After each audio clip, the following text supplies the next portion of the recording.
Olá! Na sequência da aula anterior, em que eu iniciei direitos da personalidade, da parte geral do Código Civil, falarei na aula de hoje a respeito do nome, a individualização do nome da pessoa natural. Então, o nome representa um direito inerente a uma pessoa humana, é um direito da personalidade também no Código Civil, com previsão no artigo 16º. Então, toda pessoa natural tem direito a um prenome e a um sobrenome, tá ok? Muita gente, há uma discussão entre a doutrina de que o direito ao nome, por muito tempo, foi consignado como sendo um direito um direito de propriedade. Mas hoje já está concretizado aí, sedimentado, que ele está ligado ao direito da personalidade. O nome é um elemento individualizador da pessoa natural. Então ele indica a procedência familiar, é uma designação pela qual a pessoa se identifica no seio da sociedade, no seio de sua família. Então esse é o nome que tem os elementos fundamentais, como já disse, o prenome e o sobrenome, e outros facultativos ou acessórios, como o agnome, cognome, pseudônimo, enfim, outras designações, conforme mencionarei na aula de hoje. Bom, então está aí o direito ao nome, que é inerente, ligado, né, a toda pessoa natural, então tem direito ao seu nome, e não só o Código Civil trata do nome, mas também a Lei de Registros Públicos. É muito importante a leitura da Lei de Registros Públicos, porque entre o artigo 16 e o artigo 19, ela fala a respeito da composição do nome. Então, toda pessoa tem direito ao seu prenome e ao sobrenome. Então, o nome se compõe de duas partes. Duas partes. Primeiro, prenome, tá ok? Que é essa a atribuição da pessoa, que tem a abertura, pode ser livremente escolhido pelos pais, o prenome, tá ok? É um sinal que identifica, de uma certa maneira, a criança, né, no início, desde que não tenha a exposição do filho ao ridículo. Tanto é que o artigo 55 da Lei de Registros Públicos menciona, né, pode ser livremente escolhido pelos pais, mas que não tenha essa exposição ao ridículo. Irmãos também não podem ter o mesmo prenome, a não ser que tenha aí um prenome duplo que venha a identificar essa sua distinção.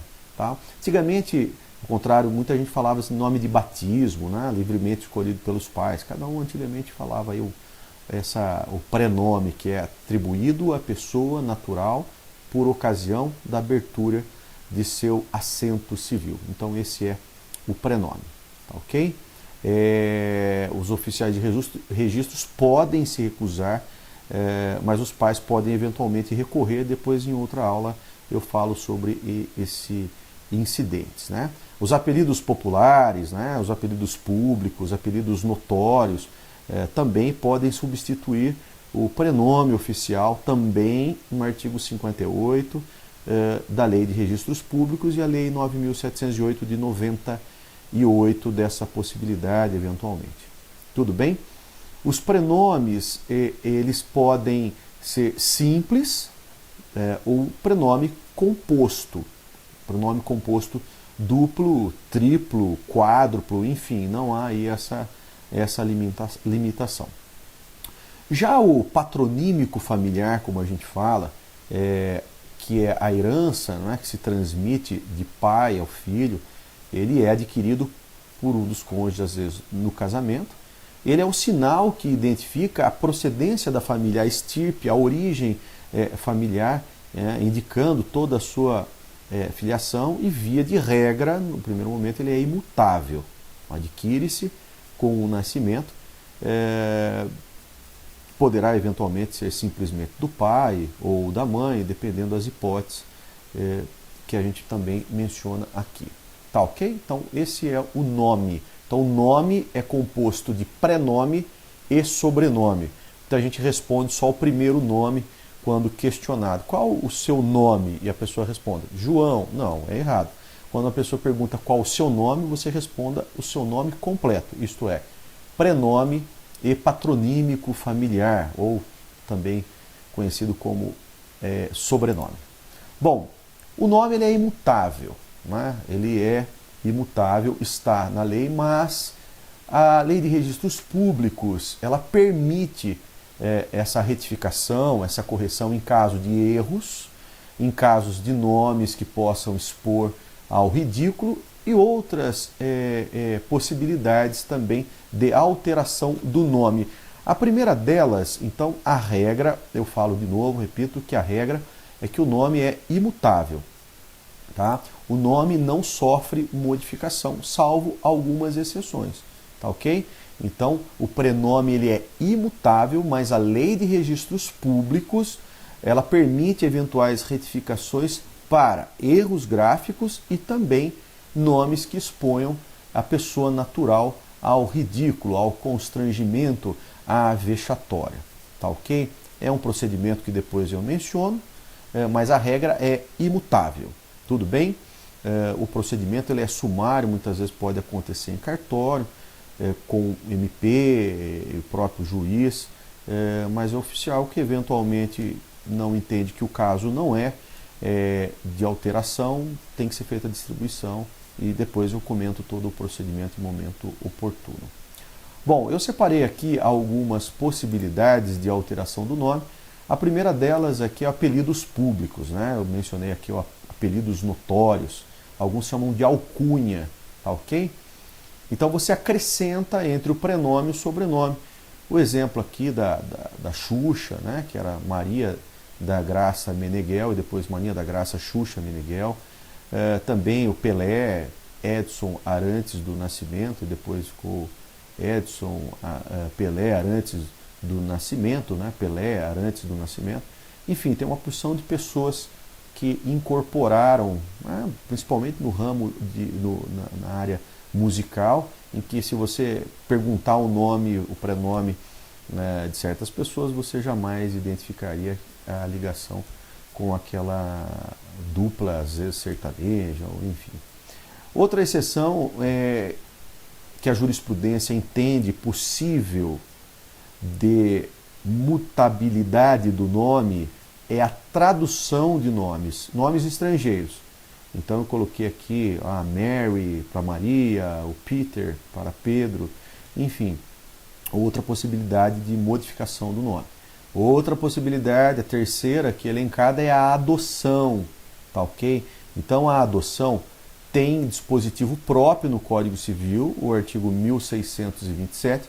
Então o adotado, né, confere aí de uma certa maneira ao adotado o sobrenome do adotante. Então, podendo adotar, eventualmente faça o pedido de modificação de seu prenome nas hipóteses previstas aí.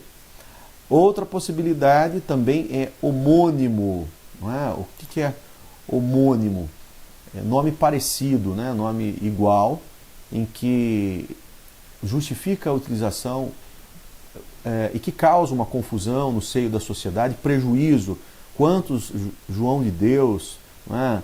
Antônio Carlos da Silva, e que de uma certa maneira acaba gerando um problema de identificação em razão de milhares de nomes iguais. Então, homônimo, nome igual, mesmo nome, há possibilidade de alteração do nome.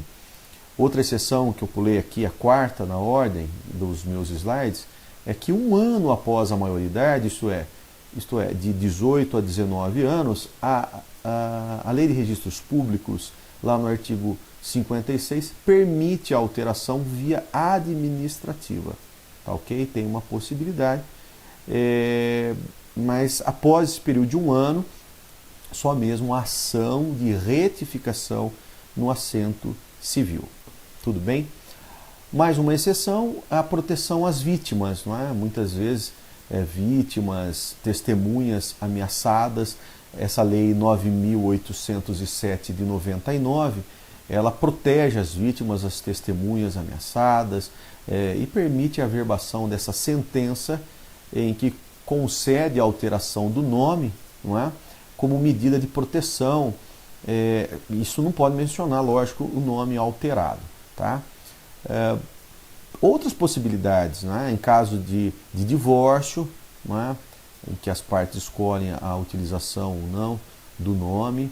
Enfim, o nome tem a sua proteção, tá ok? Às vezes a gente também tem que tomar um pouquinho de cuidado com outras hipóteses, como a alcunha não pode ser depreciativo, né? O apelido não pode ser depreciativo, porque se impõe a alguém, ou mesmo outras hipóteses em que a legislação nos permite.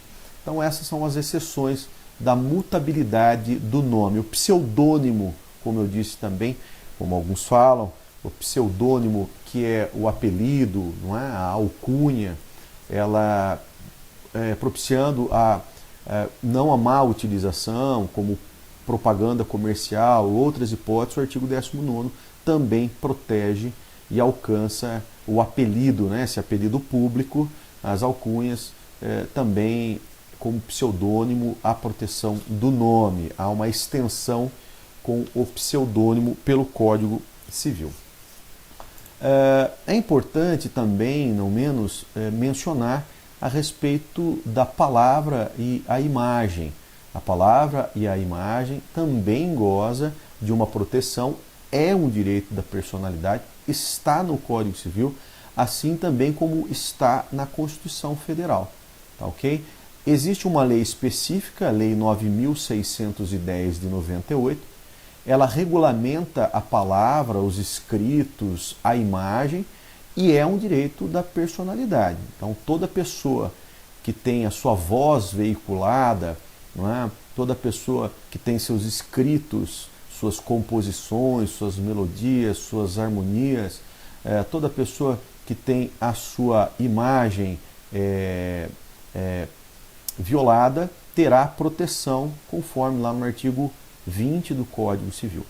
Tem uma ressalva, eventualmente, duas hipóteses importantes do Código Civil, que permite o uso dessa palavra ou da imagem, né, para a administração de justiça, da justiça e manutenção da ordem pública, excepcionalmente, restringindo proibições de hipótese, divulgação da palavra e imagem, quando atinge a honra, a boa fama, enfim, no que diz respeito às pessoas e por aí vai. Tá ok? Então a proteção da palavra e da imagem também é de grande importância no nosso ordenamento, no que diz respeito aos direitos da personalidade, do artigo 11 ao artigo 21 do Código Civil. Tá ok?